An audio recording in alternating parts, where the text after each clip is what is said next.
Bueno, muy buenas tardes para todos.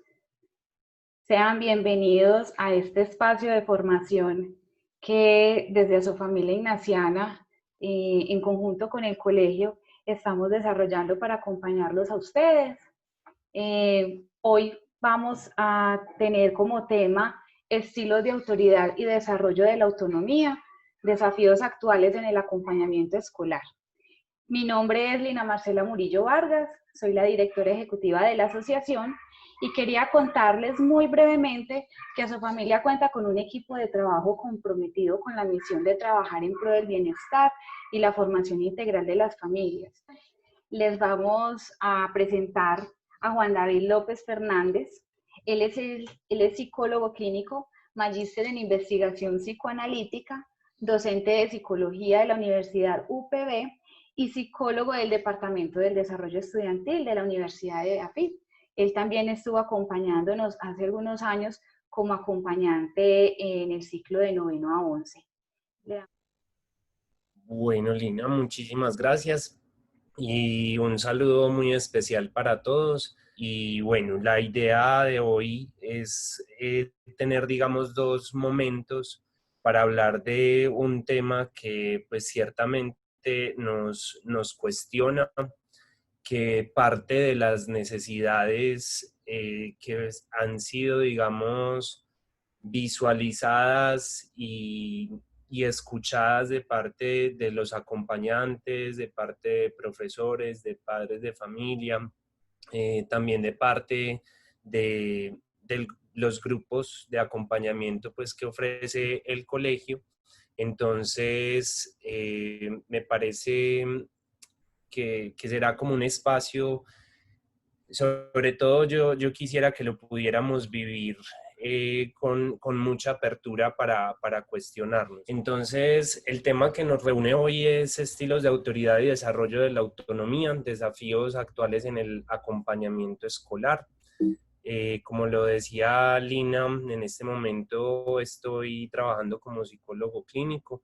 Realicé una maestría en investigación psicoanalítica en la Universidad de Antioquia y esto lo comparto con el fin pues de decirles obviamente cuál puede llegar a ser la orientación teórica de este espacio, pero también digamos el esfuerzo o el interés que he tenido de llevar estos conceptos del psicoanálisis que muchas veces resultan pareciendo muy teóricos y muy abstractos y muy dedicados exclusivamente al campo de la atención individual, a este tipo de fenómenos que ya impactan en términos de lo educativo o en términos de lo organizacional. Entonces, les comparto pues esta información.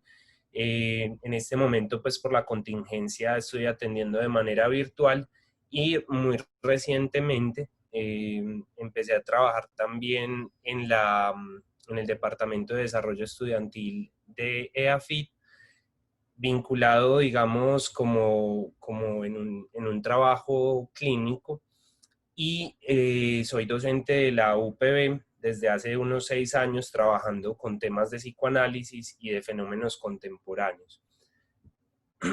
Bueno, entonces les decía que esta charla la pensé en dos momentos que me parecen cruciales. Estuve pensando mucho en ustedes, en las necesidades que también he percibido en otras familias que están acompañando los procesos educativos de sus hijos en este momento con esta contingencia y me preguntaba si era pertinente tocar este tema del deseo de saber y de la motivación, ¿cierto?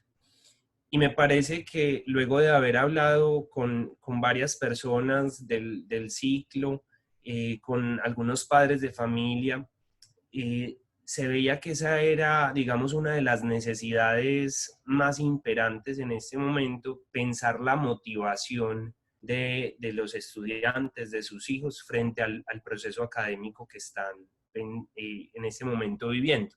Entonces, vamos a dedicarnos en un primer momento a pensar unos asuntos que me parecen cruciales sobre la educación y posteriormente vamos a pensar ya en unos términos un poco más pragmáticos cómo podemos reflexionar acerca de la autoridad y cómo podemos desarrollar estrategias que puedan llegar a ser efectivas según la realidad que se está viviendo en cada familia.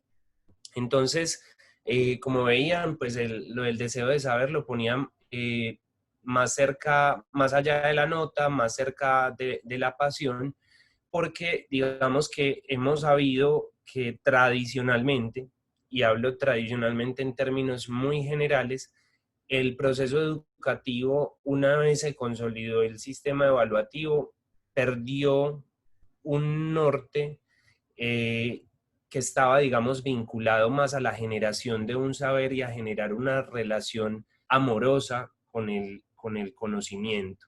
Entonces, esta cuestión del deseo de saber es otra forma de aludir a lo que tiene que ver con la motivación. Bueno, tenemos por acá un micrófono prendido.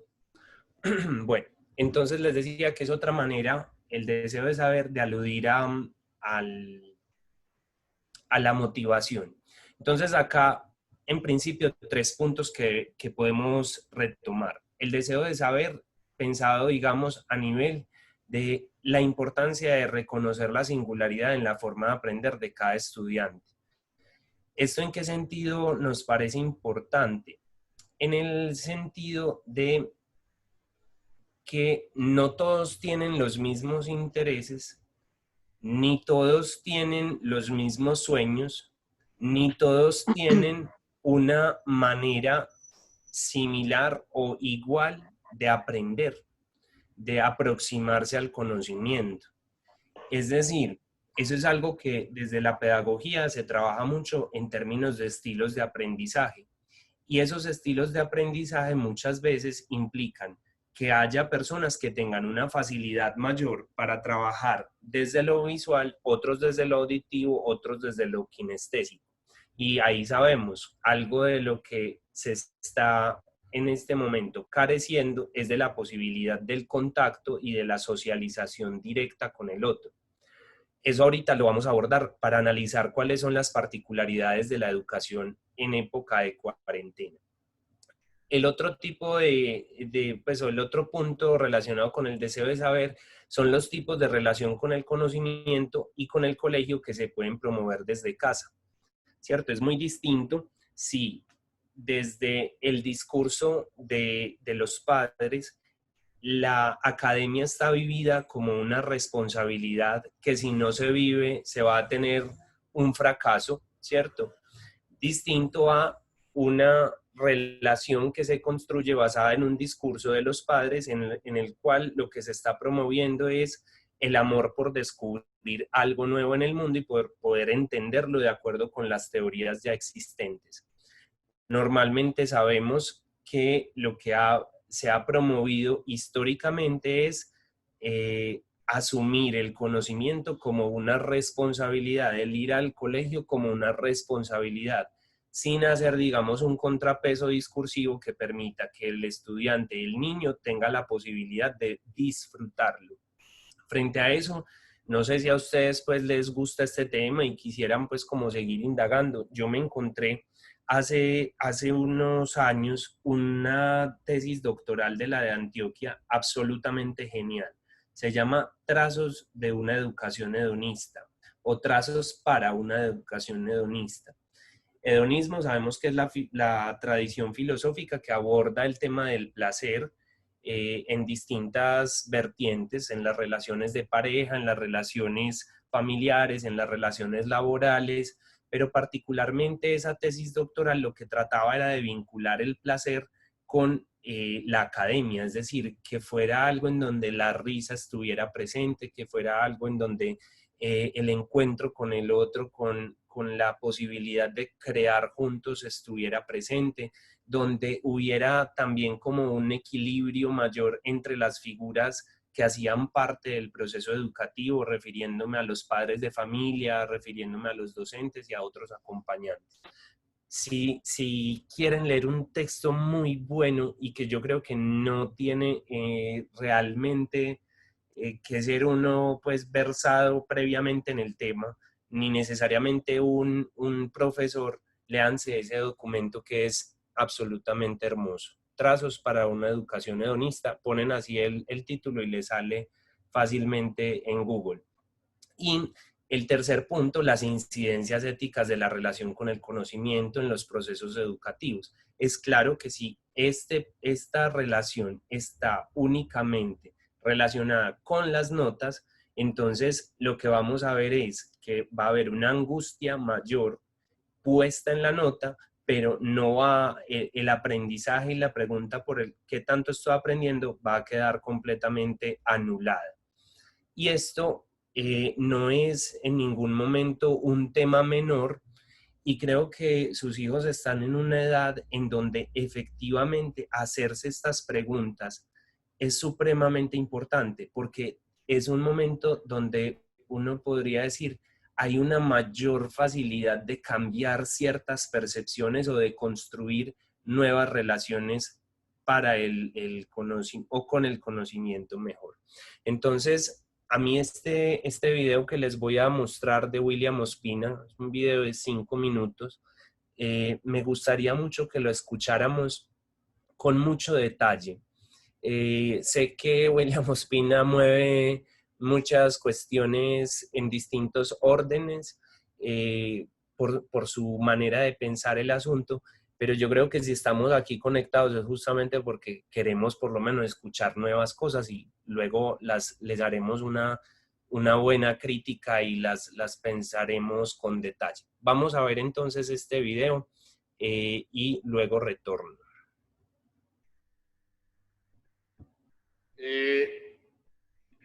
La verdad es que yo creo que lo que llamamos el sistema escolar y la academia es solo una parte de la educación. A veces le echamos la culpa a los maestros y al sistema escolar de todo lo que pasa en una sociedad, pero aquí todo educa y sobre todo casi todo mal educa. Los padres, las autoridades, los medios de comunicación. No creo pues que un niño que esté viendo televisión todo el día esté recibiendo la más exquisita educación, la más sana moral y las mejores lecciones de honestidad, de honradez, de virtud y de civilización. Y cada vez más los padres dejan a los hijos en manos de los tiernos cuidados del televisor. De manera que cuando los niños llegan a la escuela, ya bastante trabajo será el de los profesores hacer que desaprendan un poco todo lo que han venido aprendiendo en los primeros años de su vida. Pero sobre todo yo pienso que hubo un momento en que se dio una ruptura calamitosa de los modelos educativos en el mundo. Aquí, por supuesto, que con mayor gravedad que en otras partes. Y es a partir del momento en que se dejó de educar para formar ciudadanos y para formar seres humanos y se empezó a educar para formar operarios de la industria, ¿no? Desde el momento en que se empezó a educar, no para formar seres, para descubrir vocaciones, para estimular talentos, para ayudar en búsquedas creativas, sino para adiestrar gente para el modelo económico imperante. Les mintieron a los estudiantes que uno iba al colegio y uno iba a la universidad, era a adiestrarse para sobrevivir en el mundo, para encontrar profesiones lucrativas. Y aquí de repente se le apareció a la sociedad el narcotráfico y acabó con ese discurso, porque solo los que no habían estudiado conseguían plata. Eso es catastrófico cuando una sociedad abandona sus valores, sus principios de civilización, sus criterios hondos de convivencia y deja todo en manos de la idea del lucro y de la idea de la ganancia, que hay que estudiar las profesiones que son rentables. Hombre, la única profesión que es rentable es la que alguien hace con pasión, con amor, con entusiasmo. Solo ahí puede ser creativo, solo ahí puede ser competitivo. Y en el alma de cada ser humano vienen escritas unas vocaciones, vienen escritos unos talentos. La educación no está hecha para inyectarle a la gente conocimiento. La educación tiene que estar hecha para descubrir quién es. Hay unos versos hermosos de Robert Browning, de un poema que se llama Paracelso. Él dice, La verdad está dentro, no nace de algo externo. Hay en todos nosotros un recóndito centro donde íntima y plena la verdad nos habita. Saber consiste más en abrirse un camino por donde pueda huir nuestra luz prisionera que en abrir una puerta para los resplandores que imaginamos fuera. Educar es enseñarle a cada quien a descubrir quién es. Como decía Píndaro hace 25 siglos, llega a ser lo que eres. Ese es el secreto de la felicidad de los individuos y de los pueblos. Llega a ser el que eres. Cuando nosotros aprendamos a ser Colombia, a estar en la región equinoccial del mundo, a conocer todas las variedades de la vegetación de estas tierras, a sacarle provecho a estos suelos, a estos climas, a estas fábricas de agua, cuando dejemos de soñar que somos Francia o que somos Inglaterra, que somos España o que somos los Estados Unidos, cuando lleguemos a ser lo que somos como sociedad, habremos cumplido ese mismo proceso que Píndaro le recomendaba a los individuos. Llega a ser lo que eres, descubre el destino que estaba escrito en ti. Eso tendría que ser la educación. No esa otra cosa de que nos atiborran de un montón de conocimientos o de un montón de nociones o de un montón de supersticiones, o nos tratan de formar en lo que no queremos ser, porque eso es lo rentable, para producir solo seres desdichados. Solo puede haber seres felices si siguen su vocación. Si lo que les gustan son las estrellas, tienen que dedicarse a las estrellas. Si lo que les gusta son las anguilas, tienen que dedicarse a las anguilas. Si lo que les gusta es viajar, hay que dedicarse a viajar. Si lo que les gusta es estar quietos leyendo libros, ese es su destino. La educación tiene que dejar de ser esa cosa que impositiva, autoritaria, mezquina, que le traza a la gente un rumbo en vez de dejar que cada quien descubra el suyo, y los maestros tienen que dejar de ser dictadores y aprender a ser amigos. Goethe decía que es el amor lo que puede guiar la enseñanza, el aprendizaje, ¿no? Y desde Platón hasta Cervantes nos enseñaron que el único aprendizaje verdadero es el de una larga y apasionada conversación. Bueno, un video que nos ofrece muchos elementos para pensar, sin lugar a dudas, y que sobre todo retoma algo que me parece supremamente importante, que ya lo veníamos hablando alrededor del deseo de saber, y es la función del amor.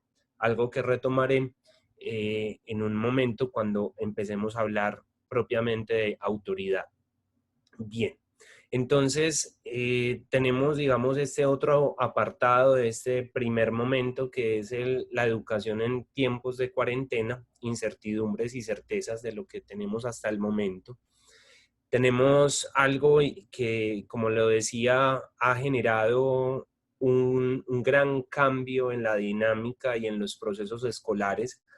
Les cuento que ha habido ya expertos que se han dedicado a la pedagogía durante muchos años y que prevén que este tipo de situaciones pueden llegar a tener efectos en el futuro en términos de el desarrollo de los procesos de socialización y las habilidades sociales. Sin embargo, eso no es más que una conjetura. Eso yo creo que entra en el campo de la incertidumbre de la que hablábamos, pero sí tenemos una certeza que cada vez nos va marcando más según la situación que estamos viviendo actualmente, y es que por lo menos durante este semestre el retorno, me refiero como a todo el campo educativo en general, incluyendo educación superior, está bastante comprometido. Y nos queda una imagen solamente para poder hacer ese lazo con el otro, y a veces sabemos que inclusive en las reuniones o en los encuentros sincrónicos con los docentes, hay muchos estudiantes que se abstienen también de prender la cámara. Entiendo que esto en el colegio ha tenido también otro tipo de situaciones relacionadas con posible acoso escolar, ¿cierto?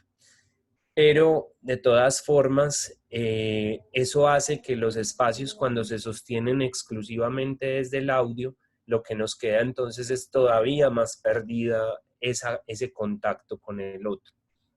Entiendo que eso es una decisión pues que hay que tomar analizando muchas variables, pero pues les cuento la experiencia que he tenido en educación superior en las clases de la UPB, que procuramos siempre, y siempre se los digo a los estudiantes, encendamos las cámaras porque eso mínimamente nos genera otro tipo de dinámicas, que yo pueda ver el gesto del otro, que yo pueda ver si se está riendo o no del chiste que hice, o que el otro pueda verme a mí riéndome de eso.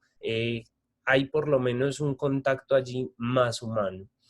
El otro punto es que esto sin duda nos altera la convivencia en el hogar, porque con seguridad muchos de ustedes en este momento están en teletrabajo, entonces tenemos ahí repercusiones en cuanto a tiempos, en cuanto a espacios, en que muchas veces inclusive las cuestiones más prácticas del día, por ejemplo, preparar desayuno, almuerzo y comida, era algo que no hacíamos, o teníamos personas que nos pudieran apoyar, o lo teníamos en nuestros lugares de trabajo, y eso sin duda altera el manejo del tiempo, no solamente de los estudiantes, sino también de ustedes como padres y en general de todos como acompañantes. Y queda abierta la pregunta de cuáles pueden ser esas incidencias en los procesos de aprendizaje, teniendo en cuenta que también hay unas variables que se nos salen de las manos, ¿cierto? Pues la falta de conexión a Internet, el hecho de que implique para el estudiante tener que reacomodar su manera de estudiar, el hecho de que se pierdan muchos estímulos que para particularmente los niños pueden llegar a ser muy importantes, que es el aspecto de la socialización.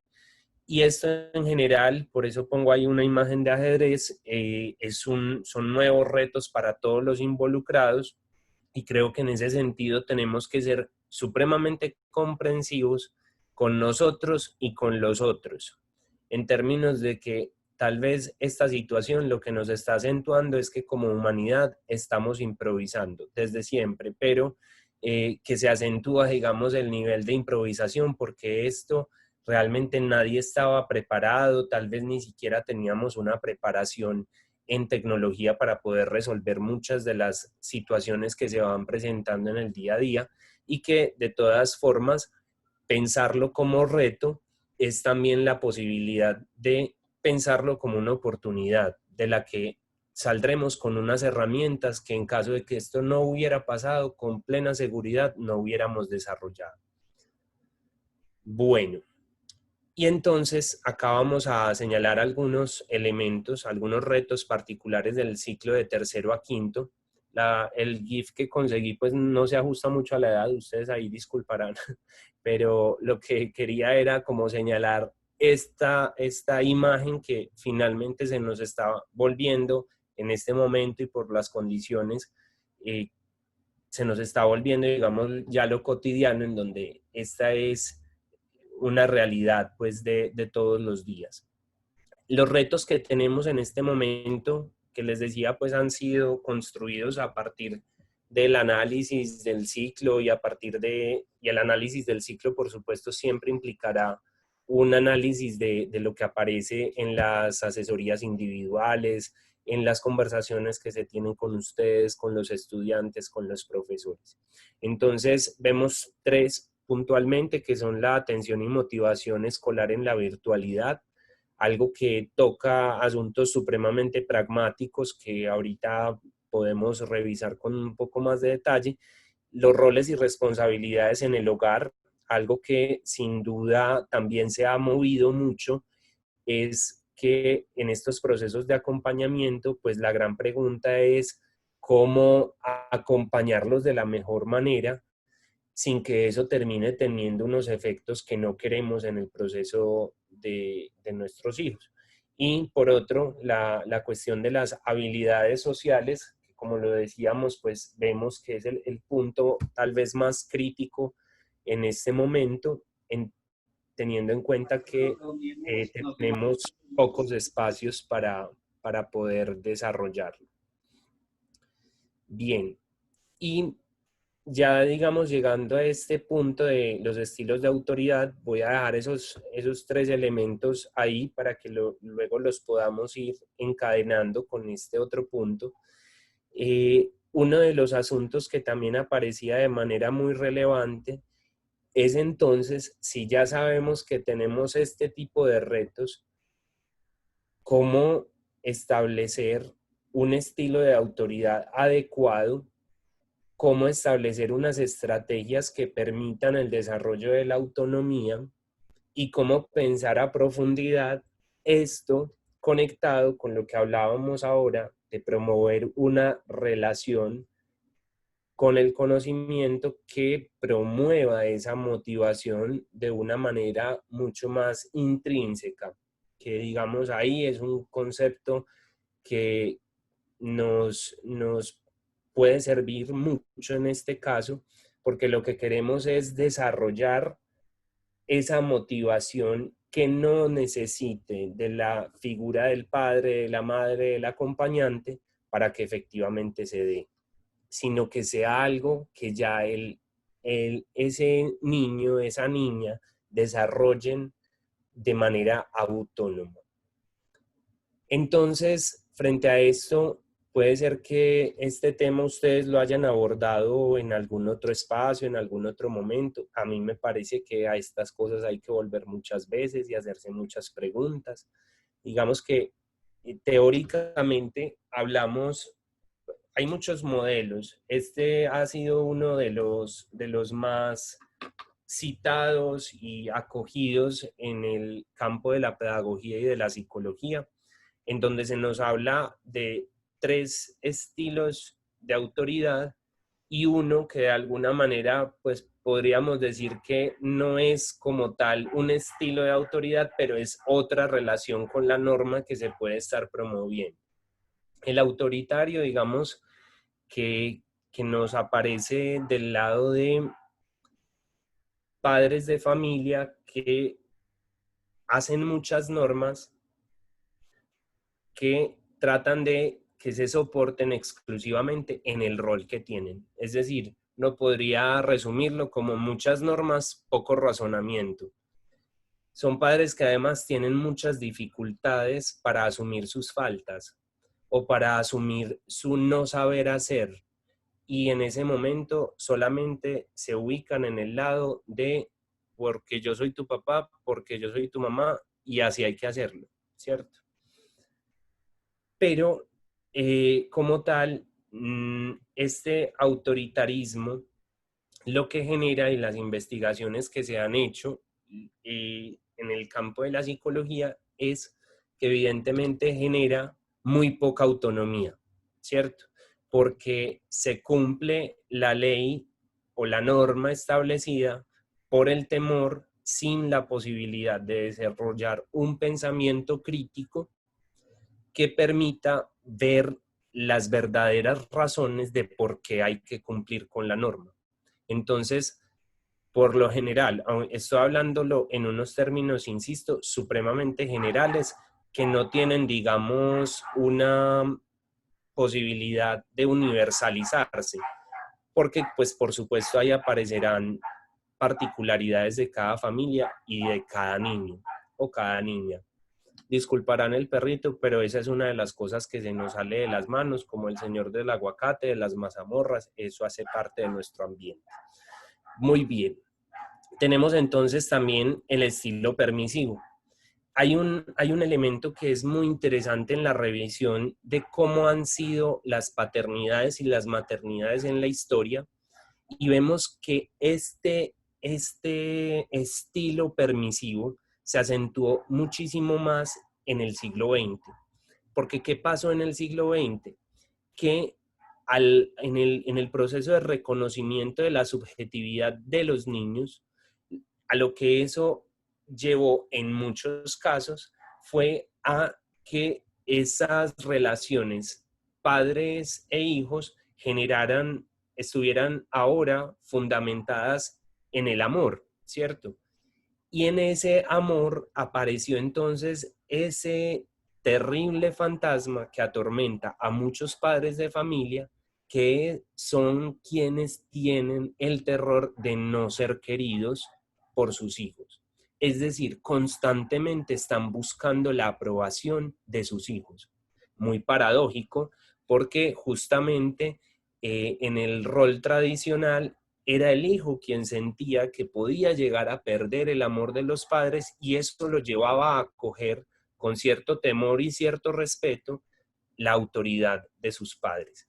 Pero esto, si lo vamos a hablar en términos como de resonancias o correlaciones con rasgos de la personalidad, son personas que terminan siendo evitativas, son personas que terminan asumiendo conductas de dependencia porque no quieren establecer ningún tipo de conversación en donde sea posible que ellos pierdan el amor de sus hijos. Muy bien. Y eso los lleva a ser supremamente condescendientes. Y en esa condescendencia, entonces se pierden los roles. Y cuando se pierden los roles, en el momento en el que se quieren establecer, muchas veces se van para el polo opuesto, a ser autoritarios, pero ya la figura, el rol, el respeto no se ha consolidado y por ende las normas que se plantean allí ya no son eficaces. Por otro lado está el autoritativo o democrático, lo podemos encontrar así en la literatura. El autoritativo o democrático es aquel que reconoce, digamos, la subjetividad de su hijo, pero no abandona el rol, ¿cierto? Digamos que podríamos plantear que suma 4 elementos: la exigencia y la disciplina, y el cariño y la comunicación. 4 elementos supremamente importantes. Es decir, por un lado, retoma algo del estilo autoritario, que sería la exigencia y la disciplina, y por el otro lado, la preocupación del permisivo, que está en qué? En el cariño, particularmente, y en la forma en la que se comunica con el otro. Entonces, acabamos viendo que desde esta perspectiva, incluso se habla ahora de pedagogía positiva, se retoma la importancia de romper un poco con la polaridad en la que se había venido cimentando esta preocupación por la autoridad, en donde era o promoverla o quitarla, ¿cierto? Entonces, o el totalitarismo o la anarquía. Y lo que se plantea es la importancia de apoyar, acompañar los procesos de tal forma que haya una heteronomía primero, es decir, un acogimiento de la norma, para luego el sujeto ya desarrollado en sus cualidades morales tener la posibilidad de establecer una relación propia con la norma y una relación crítica con ella. Entonces, estas nuevas tendencias implican que la autoridad no necesariamente lleve a erradicar la libertad, se busca que ese niño sea libre, libre de elegir, y sabemos que el libre de elegir implica también libre de elegir y equivocarse, que se aplica una coerción y una coacción adecuadas, quiere decir que se restringe ciertas cosas y de alguna forma se obliga a hacer otras, pero adecuadas, es decir, acordes con el momento y la situación. Y entonces trabaja también desde el crear confianza, exigiendo y acompañando en la frustración. ¿Qué tenemos acá? Un componente muy importante en nuestra época en donde estamos supremamente espantados con el hecho de, y ahí abro comillas, nuestros hijos fracasen.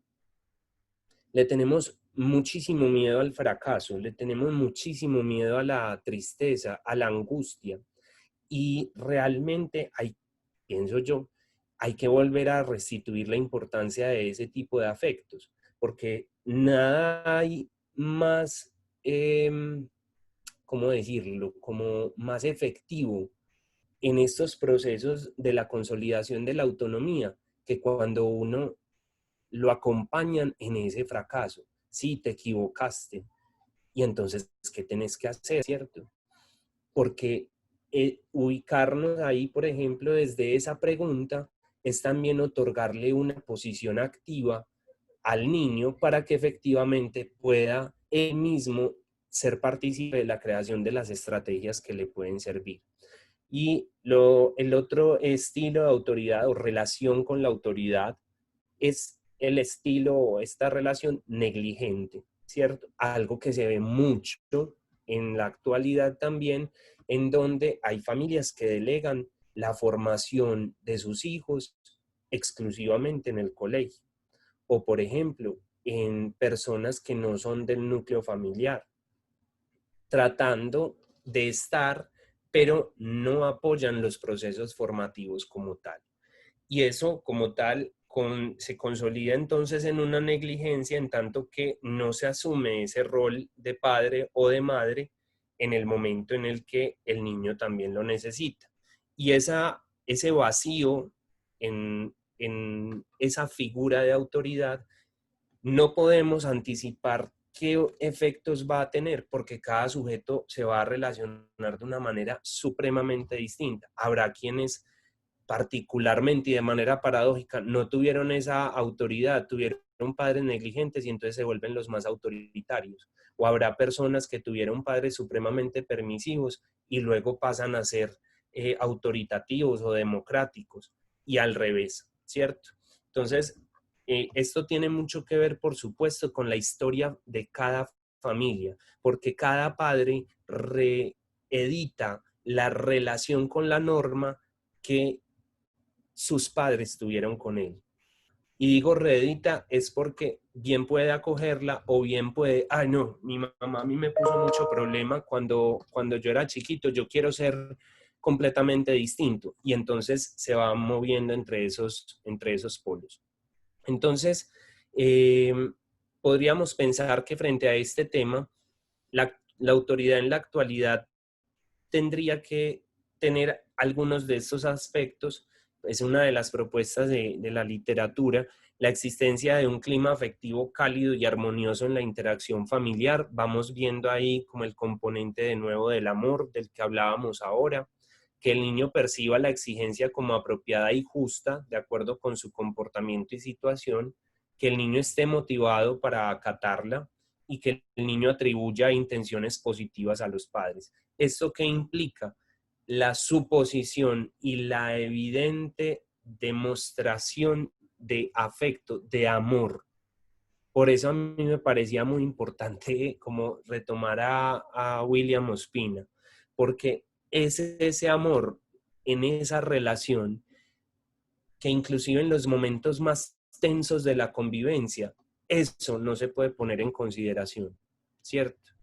Es decir, palabras en el orden de si no haces esto, entonces te dejo de querer, pues que eso parece espantoso, pero sabemos que son cosas que pueden suceder en una familia y en momentos de mucha tensión un padre o la madre lo pueden decir.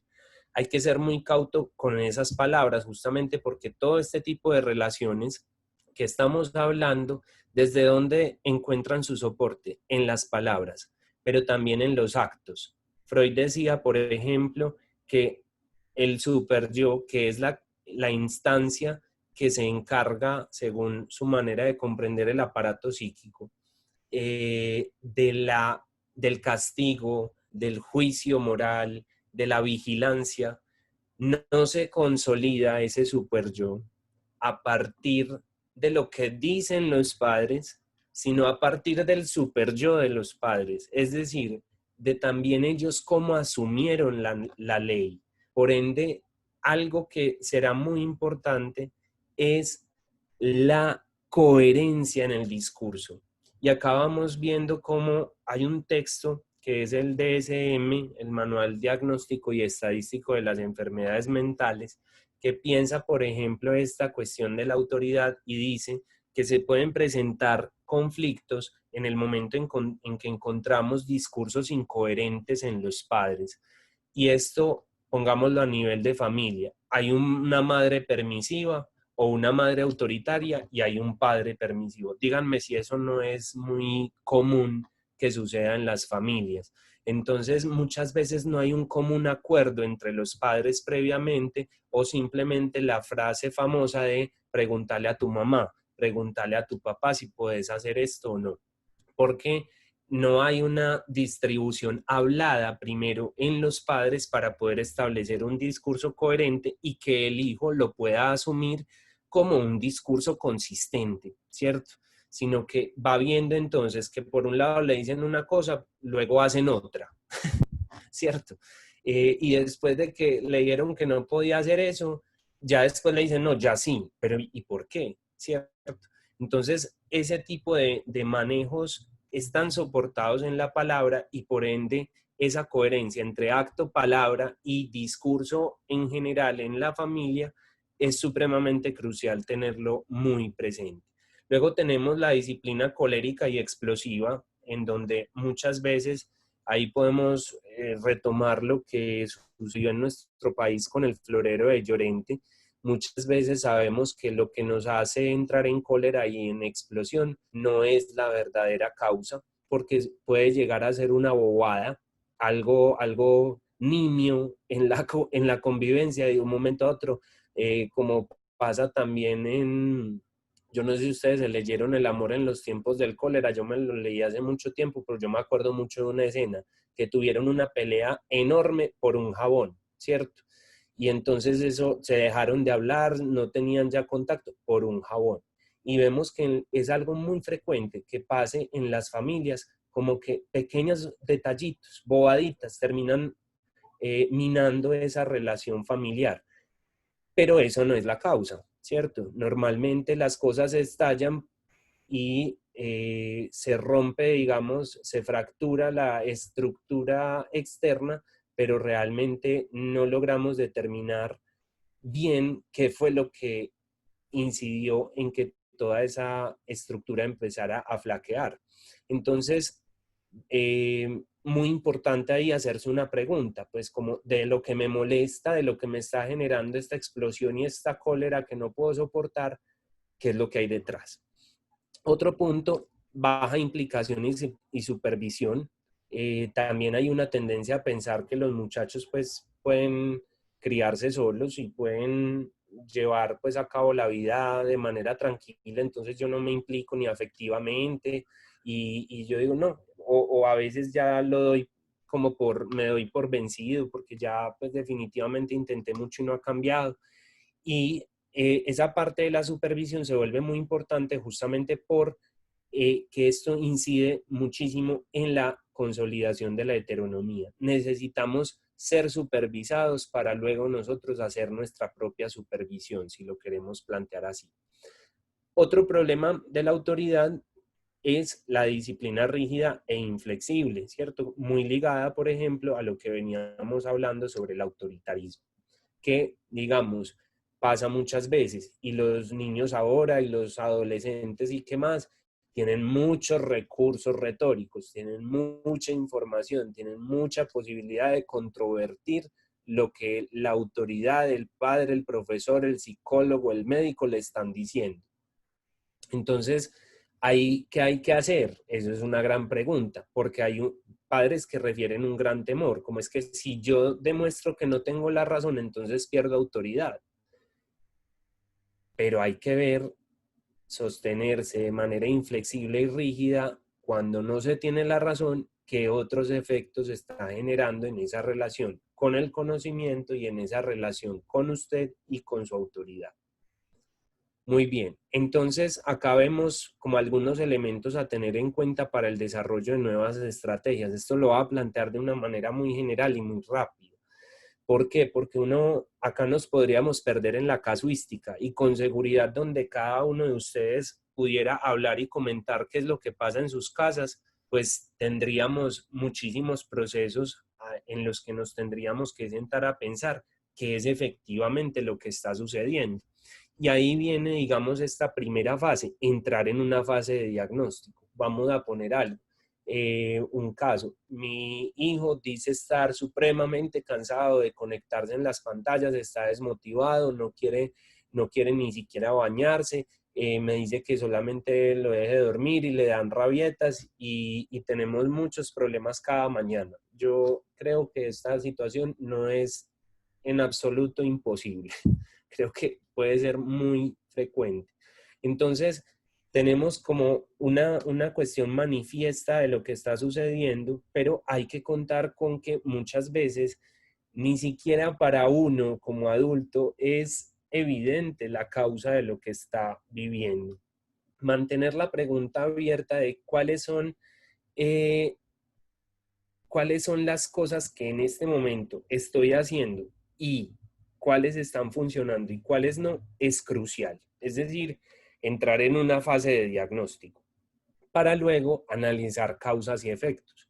Entonces puede ser, y lo voy a poner también sin entrar pues como en muchos detalles, puede ser que lo que está generando ese malestar para conectarse sea que en el niño no le gusta esa clase particularmente desde hace un tiempo porque la asocia con el hecho de que no tiene una habilidad, por ejemplo, en lengua castellana, en lo que sea, ¿cierto?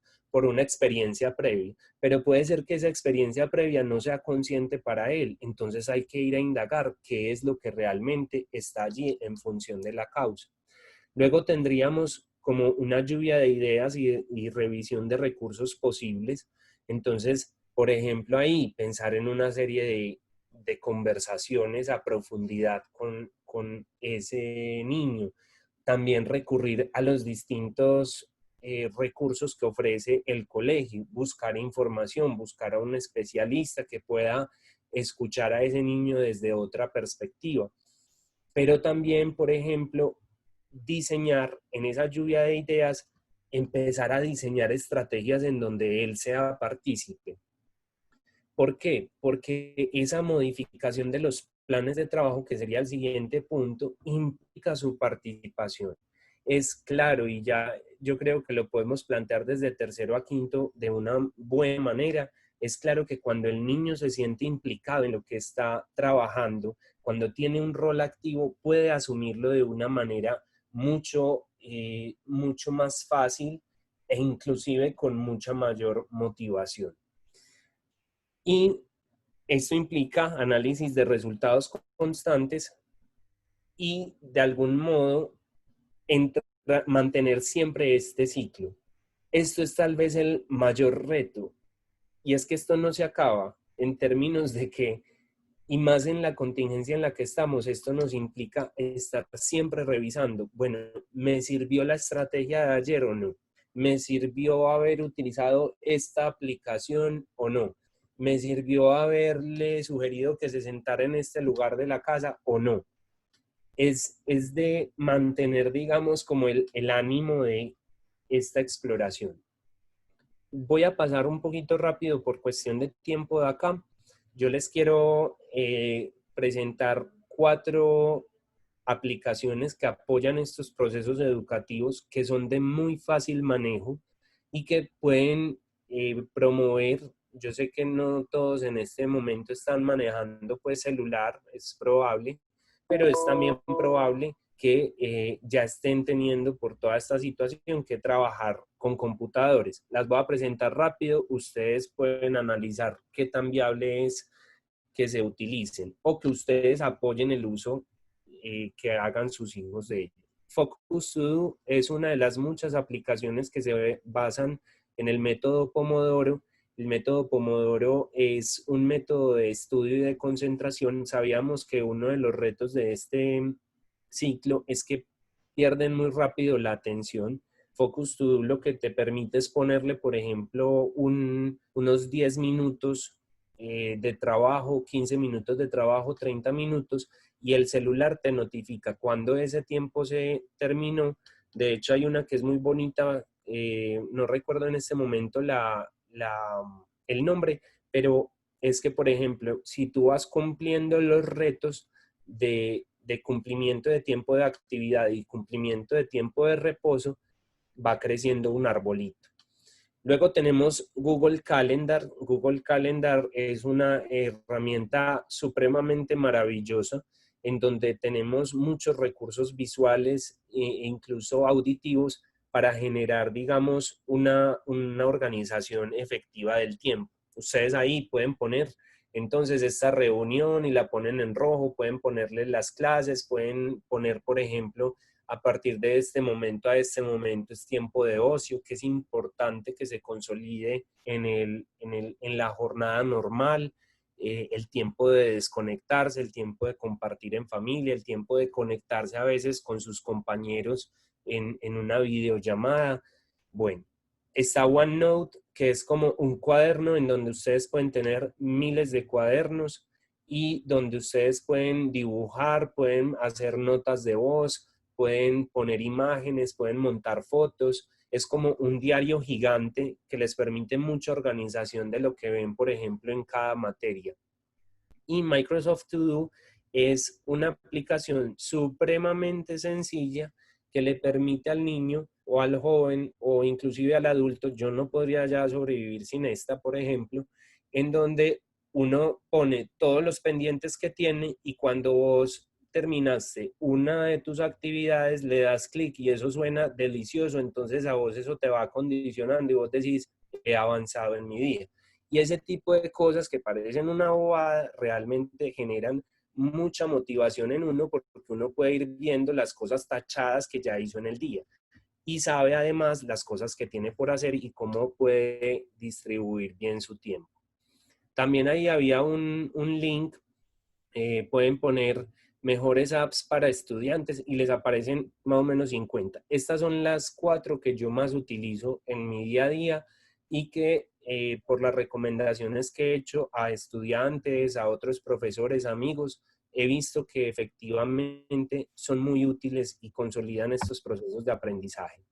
Muy bien, también pasando por acá, otros puntos está, digamos, la cuestión del espacio y de los tiempos. Y uno podría decir allí que en los espacios es muy importante que para lo que estamos viviendo añadamos, digamos, reflexiones en torno a cuáles son los sonidos que hay alrededor de ese lugar, qué tan bien iluminada, qué tan ergonómica está haciendo la silla en donde está haciendo sus actividades, cuáles son las posibilidades de conectividad que tenemos en este momento. ¿Por qué? Porque muchas veces si realizamos este tipo de actividades educativas e incluso laborales en espacios que no son acordes a las necesidades, eso ciertamente puede desmejorar mucho la efectividad o puede traer otros problemas también a nivel físico a considerar. Y tenemos por acá también los tiempos. Este ha sido, digamos, uno de los efectos pues, de la pandemia. Se nos movió la relación con el tiempo, se nos movieron los tiempos de sueño. Tenemos ahora en términos de estadísticas y los estudios que se han hecho más problemas de sueño que antes. Y ese es un punto fundamental. Si hay algo que cuidar en esas rutinas es el sueño. Es muy importante para todo el proceso que garanticemos, acompañemos que se cumplan unos buenos tiempos de sueño y como dicen por ahí, que llevemos una muy buena higiene de sueño. Y por supuesto, lo de los tiempos es que muy importante, quisiera hacer muchísimo énfasis en eso. La cuestión del tiempo tiene que implicar el espacio para la desconexión, el espacio para sentir que evidentemente ya no está en una actividad o académica y eso obviamente también nos sirve a nosotros para lo laboral. Y tenemos por acá cuestiones relacionadas con los hábitos y las rutinas.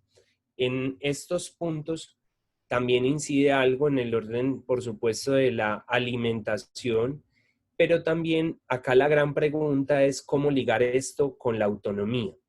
¿Por qué? Porque sabemos que este es un momento y el momento de la vida en la que sus hijos están, en donde se requiere mucho acompañamiento, pero también insistiríamos en eso si estuviéramos planteando cuál puede ser un estilo de autoridad más conveniente, yo me lanzaría por el autoritativo, ¿cierto? Que el autoritativo, como lo decíamos, implica exigencia de disciplina, cariño y comunicación.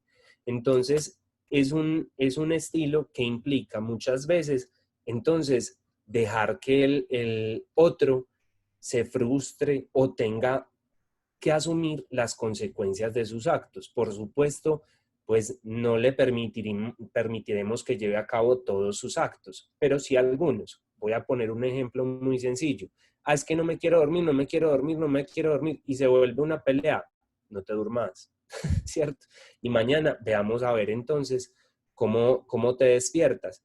Y asumir ese proceso del otro día trasnochado, en donde le va mal en alguna estrategia, en donde no está conectado, en donde está pasando maluco, será entonces el material con el que luego podremos hacer el acompañamiento para que él asuma de manera consciente cuáles son los efectos de no dormir bien, ¿cierto?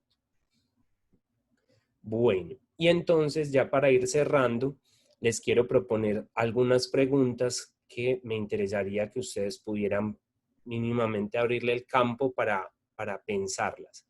Por un lado, ¿qué espacios de comunicación estamos abriendo para compartir sentimientos y pensamientos sobre lo que estamos viviendo?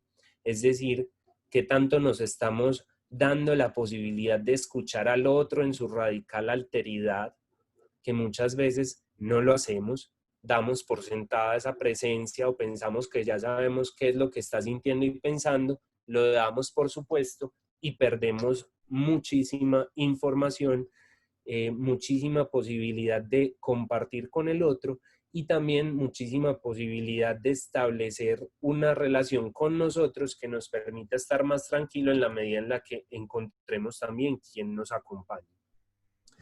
¿Qué tipo de relación con el conocimiento promuevo en mi hijo a través de mi forma de acompañarlo? Conozco lo que a mi hijo le apasiona, lo motiva, lo que desea para su futuro. Esto me parece fundamental y sabemos que de tercero a quinto pueden ser unos sueños que en este momento para ellos son su vida y es lo que los mueve y los motiva y los anima. Y puede ser que sea exactamente lo contrario de lo que usted quisiera, pero esa es la radical alteridad que se va consolidando en el momento en el que ellos van desarrollándose como personas autónomas. Y puede ser que cuando lleguen a 10º y a 11, yo los escuché mucho tiempo, nada tiene que ver lo que eligieron con lo que soñaron durante los 10 años previos. Pero en este momento esa es su pasión. Entonces la pregunta es, ¿cómo vincular también eso que les apasiona con los temas que están viendo en sus diferentes clases? Para que sientan que evidentemente no son procesos partidos, y que yo sé que en el colegio se trabaja mucho en el orden de la integración, en el orden de la articulación de los saberes.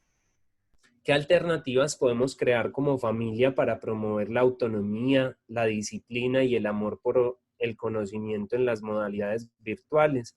Que implica, por supuesto, hacer todo el recorrido que hicimos ahora. ¿Qué tanto conozco y me apoyo en las TICs para el acompañamiento de los procesos educativos de mi hijo? Y por último, ¿cuál ha sido nuestro estilo de autoridad como familia? ¿Cómo podríamos promover el desarrollo de la autonomía en su proceso?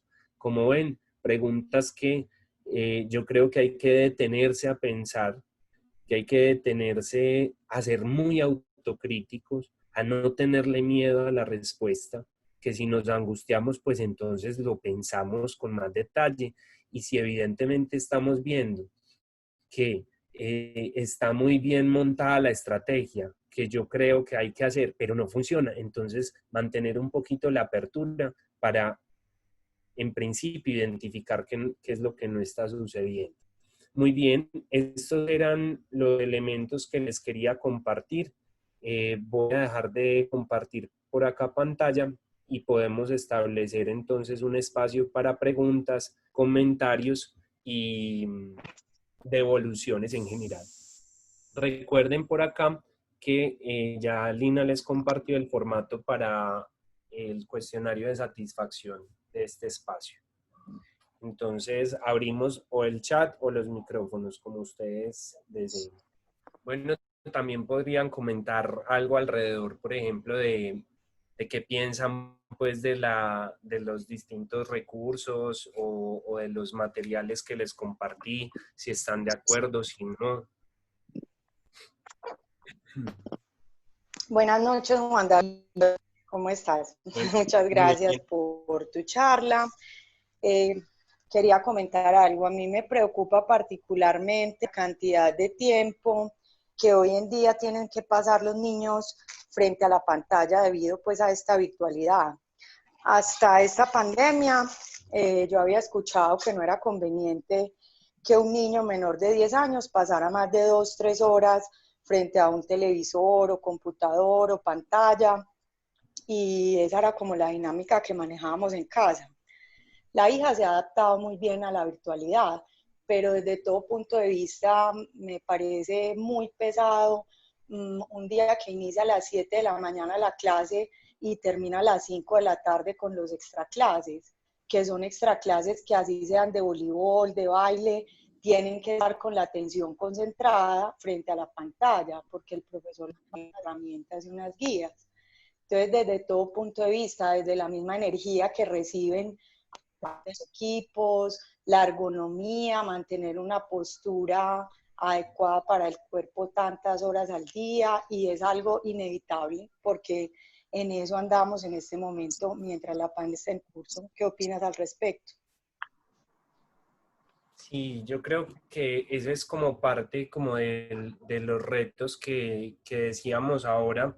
También pues les cuento que se ha, pues, conversándolo con Yadi y con Dioselina, hablábamos de que esto sin duda es un camino que se va construyendo paso a paso, ¿cierto?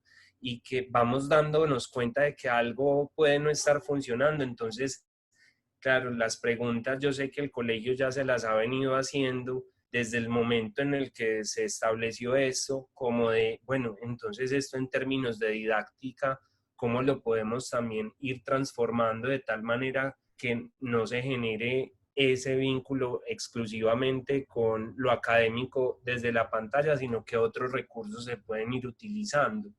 Entonces, yo creo que ahí, frente a eso, hay que mantener como.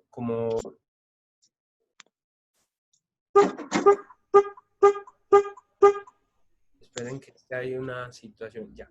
Es como mantener, por ejemplo, entonces, la pregunta de que nos permite evidenciar y hacer los reflejos oportunamente y de la mejor manera para que se puedan ir uniendo, digamos, o solucionando ese tipo de cosas. Y, por ejemplo, en algún momento fueron muchas actividades pues, telepresenciales, que eso se pueda ir reduciendo o que haya otros espacios pues para que no sea solamente académicos, para poder compartir por videollamada, pero hacer algunos juegos, ¿sí me entiendes? Creo que ahí estamos todavía en un espacio de creación constante. Sí, Juan David, y el caso en particular tiene que ver con la calidad de vida de ellos como seres humanos. A mí me parece extraordinaria la posibilidad de estar en casa con la hija en este momento. De muchas veces la necesidad de teletrabajo para mi esposo le permite estar acá.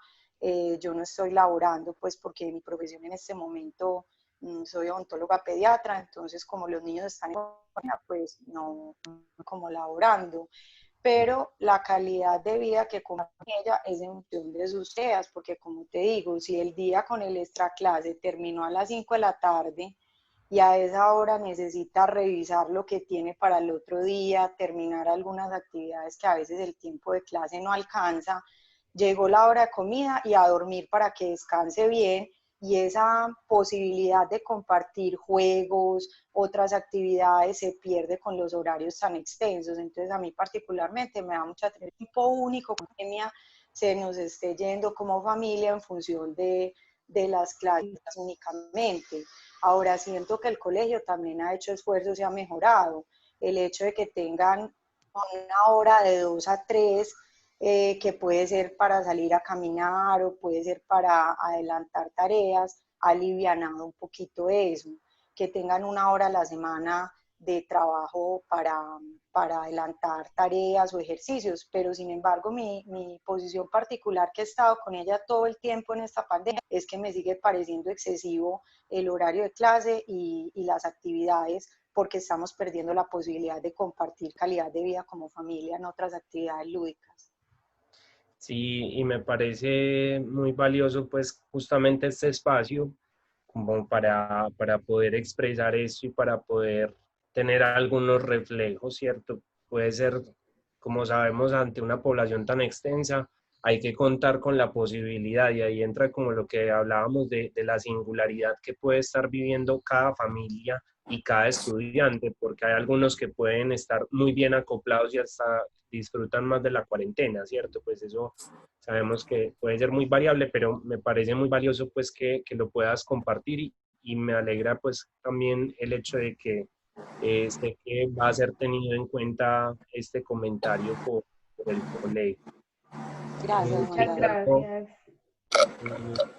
Juan David, por acá la señora María Pilar nos pide la palabra, el señor David Martínez y la señora Claudia Candía, además de dos preguntitas que tenemos en el chat, entonces le vamos dando la palabra a doña María Pilar, luego al señor David y luego a la señora Claudia para responder a las preguntas del chat. Las demás personas que aún pues no van a realizar sus preguntas, les solicitamos tener los micrófonos apagados para que nos podamos escuchar. Ay, ya don Juan Carlos también solicitó la palabra. Adelante, doña María Pilar. Sí, gracias, Lina. Pues no, el primero, pues como agradecer el espacio, muy pertinente la conversación de hoy, sobre todo como prepararnos a los papás que hemos sido como muy apapachadores y vemos nuestros hijos todavía chiquitos, de esa importancia de darles la participación en el diseño de las estrategias, ¿cierto? Que es de pronto lo que más nos están reclamando en este momento de yo en el colegio puedo hacer esto, pero mientras estoy en mi casa no. Quisiera de pronto, no sé si nos pudieras como orientar en los momentos en los que estos chicos empiezan a fatigarse, chicos ya de 11, 12 años, y en su momento pues de preadolescencia, ellos empiezan, pues lo hemos vivido con nuestra hija, a reclamar vehementemente el modelo de presencialidad, donde dice, es que yo no tengo el espacio de mi fútbol, no tengo el espacio de mis amigos, no tengo mi descanso y mi recreo con mis amigas, y aunque tienen ese racional de me tengo que cuidar, sé que debo estar en casa, su reclamo es válido y hay momentos de extrema tristeza. ¿Cómo poder acompañar y apapachar a estos muchachos en estos momentos sin dejar de lado el autocuidado, pero también teniendo en cuenta que no la tienen fácil, sí, que no la tienen fácil, como me dice aquí el papá? Sí, yo creo que hay algo que me gustaría retomar y es, por un lado, el hecho de que estamos improvisando, ¿cierto? Como padres, como psicólogos, nadie le había tocado esta situación antes, por lo menos no en el pasado más reciente. Y creo que, por ejemplo, algo claro, la educación jamás había sido así, jamás, y por imposición. Entonces, como que tener eso en cuenta a mí por lo menos me tranquiliza en un punto, y es que está todo por hacer. Y ahí tal vez creo que frente a esa afectividad será muy importante poder pensar en el caso por caso, ¿cierto? Que tú lo decías, bueno, está, digamos, el componente social, entonces empecemos a hacer todo el proceso. ¿Cuáles podrían ser otros posibles contactos? Yo voy a hacer como preguntas. ¿Qué tanto conocen de aplicaciones en donde se puedan reunir con sus amigos a jugar mímica o a jugar Pictionary, ¿cierto? Esas cosas que parecen tan simples, pero se los digo también, pues, y no tengo 11 años, donde yo no me viera con mis amigos por videollamada casi que semanalmente, de verdad que yo también entro en una gran tristeza. Y no solamente lo que hemos visto que pasa, independiente de si son niños, adolescentes, adultos o adultos mayores, es que esto nos genera ansiedad, esto nos genera angustia, esto nos pone presente preguntas alrededor de la muerte, alrededor de la enfermedad. Entonces, yo creo que ese tipo de frustración, ese tipo de afectos relacionados con esa tristeza o ese desespero son inevitables, son inevitables. Y que mal haríamos en tratar de que no se sintiera eso. Ahora, la cuestión es cómo también mostrar que la vida no se ha terminado, que seguimos, que tenemos alternativas, que podemos crear nuevas estrategias, que no todo es tan oscuro, que dentro de lo que estamos viviendo como humanidad, que ciertamente es muy crítico, podemos vincularnos de otras formas. Entonces, yo creo que no angustiarnos nosotros con la angustia de ellos, acompañarla, escucharla, eh, brindar alternativas, mostrar otras perspectivas que evidencien que evidentemente las cosas pueden seguir trabajando. Muy bien. ¿Alguien más? Gracias, María Pilar, por tu participación. Juan, sí, siguiendo con el orden, el señor David Martínez, luego la señora Claudia y luego el señor Juan Carlos. Y enseguida entonces le das una miradita al chat, que ahí algunos papás también te están haciendo algunas preguntas. Perfecto. Adelante, señor David Martínez. Bueno, primero me disculpo porque no soy el señor David Martínez, soy la señora Paola Rubiano, mamá de David Martínez, que él ha usado la aplicación Zoom antes y ingresé con el nombre de él. Bueno, primero muchas gracias por la charla, de verdad que es muy interesante todo y me lleva a reflexionar de cómo lo estamos manejando. La pregunta que tenía, que inclusive la planteé en el chat, pero creo que ya en parte la respondiste, es cómo fomentar con los niños, que nos recomiendan para fomentar esos espacios de socialización fuera de las clases, porque en las clases pues no está la socialización como tal, pero creo que ya hay parte como la respuesta. Y la segunda pregunta es cómo manejar con ellos la incertidumbre. Me explico. Si es bueno decirles, porque por ejemplo, en los entrenamientos de fútbol que es por fuera del colegio les han dicho, próximamente vamos a volver a las canchas, ya casi volvemos, y yo particularmente pienso que va a ser muy difícil volver a las canchas. Creo que este año no van a volver a tener partidos de fútbol, pero ahí me encuentro con un dilema, ¿qué es mejor y cómo manejar esa incertidumbre que realmente nadie sabe qué es lo que va a pasar y cuánto tiempo vamos a estar en esta situación? ¿Qué nos recomienda frente a ese tema? Sí, muy interesante esa pregunta. Pues, a ver, yo pensaría que ahí también depende mucho del caso por caso y hay que hacer como una buena administración de la información, ¿cierto? Sobre todo ahí creo que será muy importante la manera en la que se lo transmitamos, porque es que una cosa es muy diferente que uno le diga, no, voy a hablar coloquial, que me gusta a veces, no, parcero, vaya olvidándose pues de esos partidos y vaya olvidando pues de que va a ver a los amigos de este año. Pues yo creo que a cualquiera nos dicen eso y nos desaniman, ¿cierto? Otra cosa es como, insisto, como en el punto de que estamos todavía en posibilidad como de esperar a que las condiciones mejoren, pero es una cuestión como del día a día.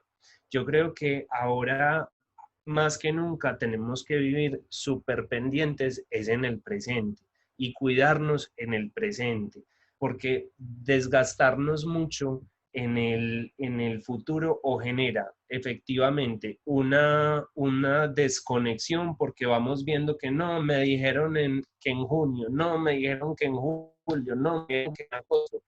Pues yo soy de los que digan, ya, demos este semestre por virtualizado en todas estas cosas, y si no pasa, pues qué dicha, nos tocó un poquito de noviembre, un poquito de diciembre, y lo disfrutaremos un montón.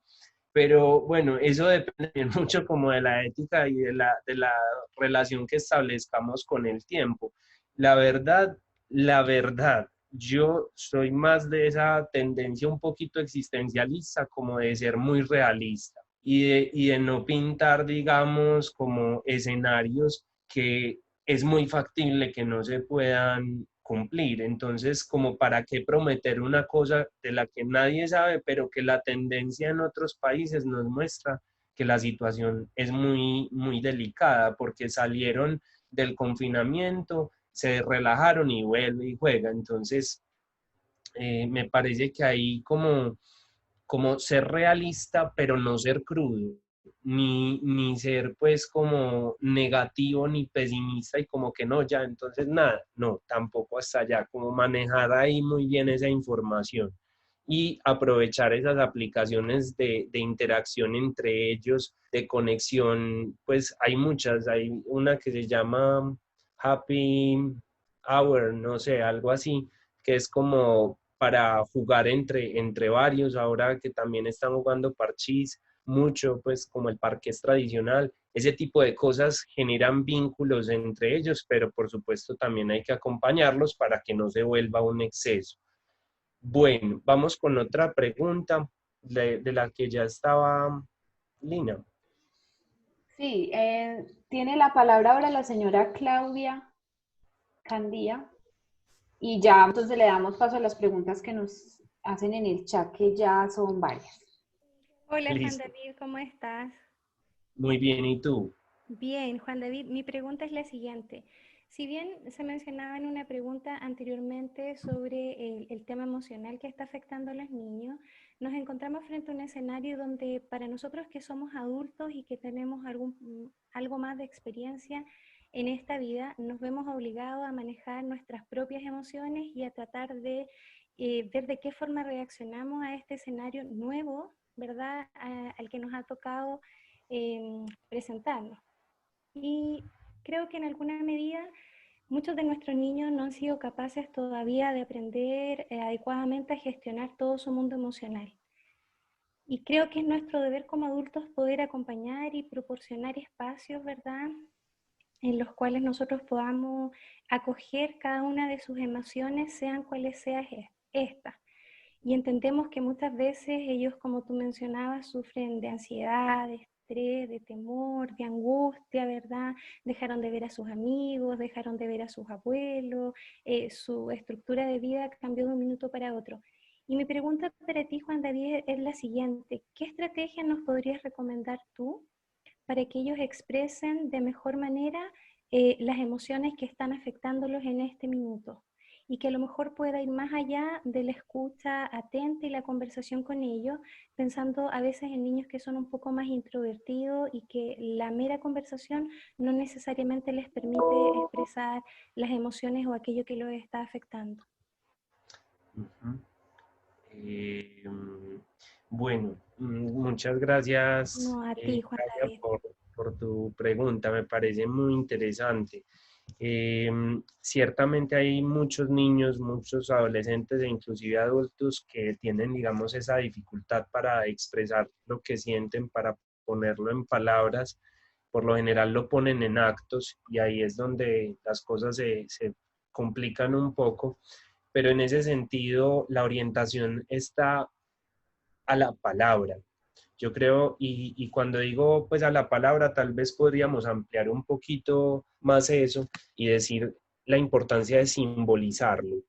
Es decir, que ya no solamente es la palabra hablada, sino también recurrir a otras formas de manifestaciones de las palabras o de ese campo simbólico que sería, por ejemplo, el arte, que incluye el pintar, que incluye el escribir, el promover, digamos, ese tipo de actividades.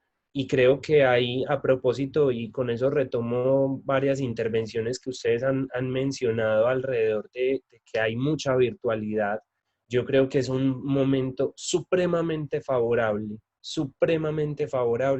para promover actividades de desarrollo artístico que puedan de algún modo sí encontrar a veces un soporte en lo virtual, como por ejemplo clases de origami, ¿cierto? A mí me gusta mucho el origami, entonces hablo de eso, donde uno se ve un video de una clase y luego lo puede ir replicando y luego hace la figura. También, por ejemplo, trabajos manuales con distintos materiales, pero creo, Claudia, que ahí será muy importante, por ejemplo, hacer collage, pues hay como explorar también todas esas otras actividades que son muy manuales, y ofrecerlas como posibilidades, ¿cierto? En donde habrá niños que van a decir, sí, me acojo a eso y me gustó mucho y es un nuevo descubrimiento, o no, definitivamente no me gustó, me aburrí, pero seguimos ese en pro de que él mismo vaya descubriéndose. Yo creo que ha sido, digamos, una línea que no he mencionado explícitamente, pero está atravesando todo y es promover el conocimiento de sí mismo en ese niño. Entonces, eso también se puede promover, es a partir como de preguntarle, de bueno, si sabemos que se le dificulta el hablar, entonces, por qué no lo dibujas? ¿Cierto? O por qué no haces una escultura sobre cómo te estás sintiendo. Ahí es donde yo creo que debemos ser supremamente creativos para poder abrirles nuevas posibilidades. Por acá dice Sala Virtual 79 en el chat, la cocina también es una muy buena estrategia, ¿cierto? Como vincularlos a los procesos del hogar en la vida cotidiana. Yo creo que ahí es como ofrecerles muchas alternativas que ellos, y sobre todo algo que me parece muy importante, ¿qué alternativa se te ocurre? Porque eso genera una vinculación con la estrategia supremamente diferente. Porque como dice por ahí el dicho, uno puede ofrecer mucha comida, pero no puede transmitir el hambre, ¿cierto? Realmente ahí lo que podemos hacer es como generar que ese niño vaya siendo partícipe en la creación de sus estrategias. Y no sé, Claudia, si eso retoma algo de tu pregunta. Sí, Juan David, muchísimas gracias. Ok. Juan David, Bueno. por acá en el chat, la señora Liliana Trujillo también estaba pidiendo la palabra. Ah, ok, perfecto. Yo tengo todavía unos 5 minuticos más, trato de responderles porque ya tengo por acá otra reunión. Listo. Entonces, Ok, Juan David, yo soy el esposo de Liliana, también me llamo Juan David López. mira, esta casualidad tan rara. Tercer Juan David López te conozco. Juan, es muy simple. Yo particularmente siento en uno de mis hijos o sea, no ha sido fácil para él crear los vínculos de la manera virtual. O sea, hay veces que se necesita el contacto, la cercanía, la presencia.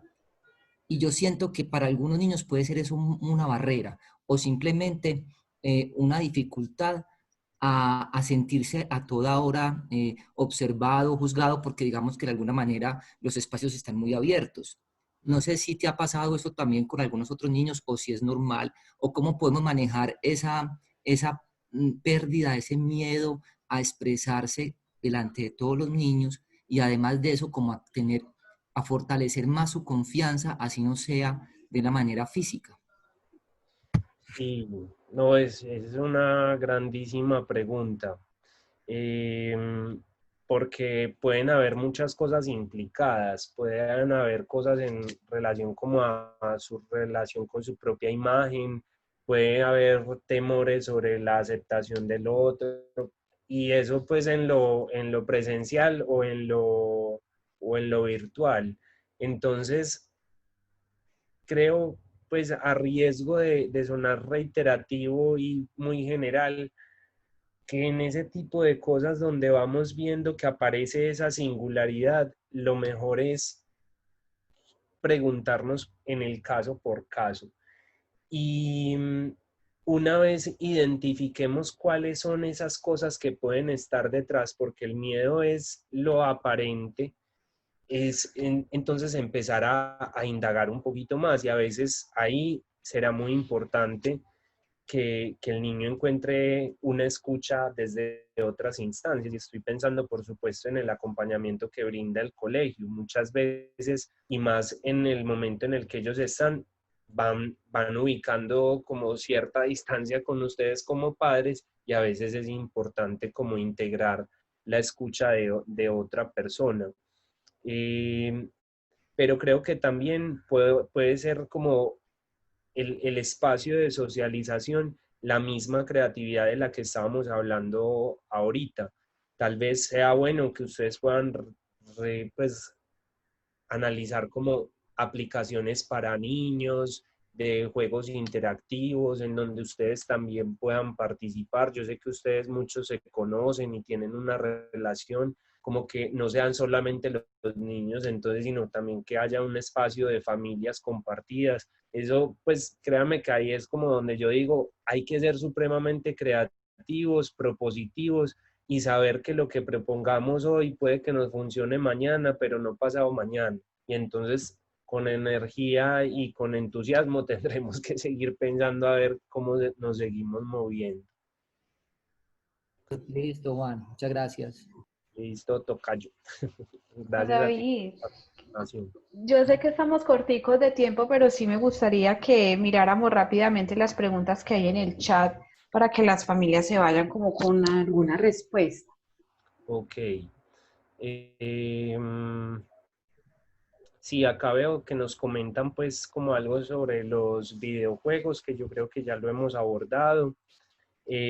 Aparece, digamos, y me parece que esto es súper relevante. Entonces, si ustedes están viendo que esa cuestión de lo social está más, es digamos una de las más afectadas, retomemos a ver qué ocurre con las alternativas que hemos venido planteando de juegos, de nuevas conexiones en grupos tal vez más pequeños. Esa puede ser una buena estrategia, como que no se reúnan con todos los amigos, sino con 2 o 3 en una videollamada que ustedes le puedan hacer también seguimiento. Frente a lo de los videojuegos, también buscar como alternativas de trabajo artístico.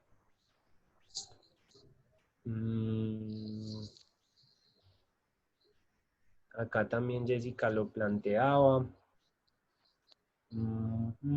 Bueno, Jorge Mario preguntaba con respecto a lo de los padres pues, divorciados. Me parece ahí que es también un espacio supremamente pues, para explorar en creatividad. Mi papá, les cuento, él en este momento está en un hogar geriátrico. Yo no lo puedo ir a visitar porque el riesgo es altísimo, él tiene diabetes, todo.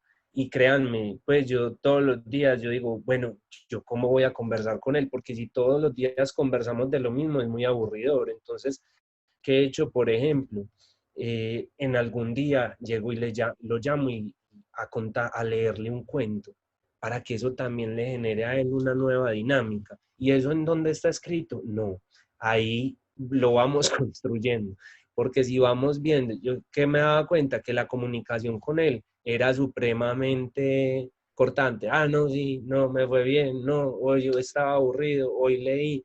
Entonces es como dinamizar un poquito esa relación y cómo generar nuevos espacios de encuentro.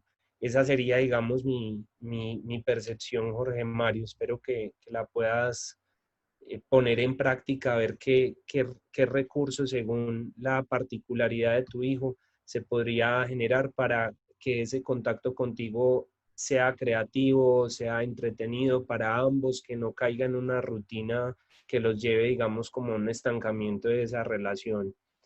Y bueno, por acá hay un comentario que pues rescata como algunos puntos de la conferencia y del trabajo que ha venido realizando el colegio. Y bueno, por acá hay una promoción también de las mascotas de parte de Elsa, que dice que han sido de mucha ayuda. Y bueno, eso ya, como luego lo dice Jenny y Julieta, depende mucho de las dinámicas de cada hogar, pero las mascotas siempre serán una hermosa compañía.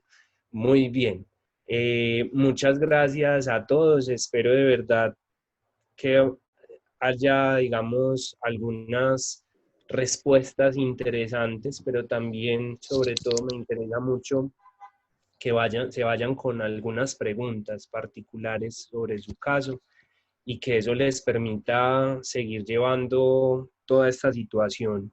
Un abrazo muy grande para todos y estamos en contacto. Muchísimas gracias, Juan David. Muchas Muchas gracias a todos los asistentes en nombre de Asofamilia Ignaciana, su junta directiva y su equipo de colaboradoras.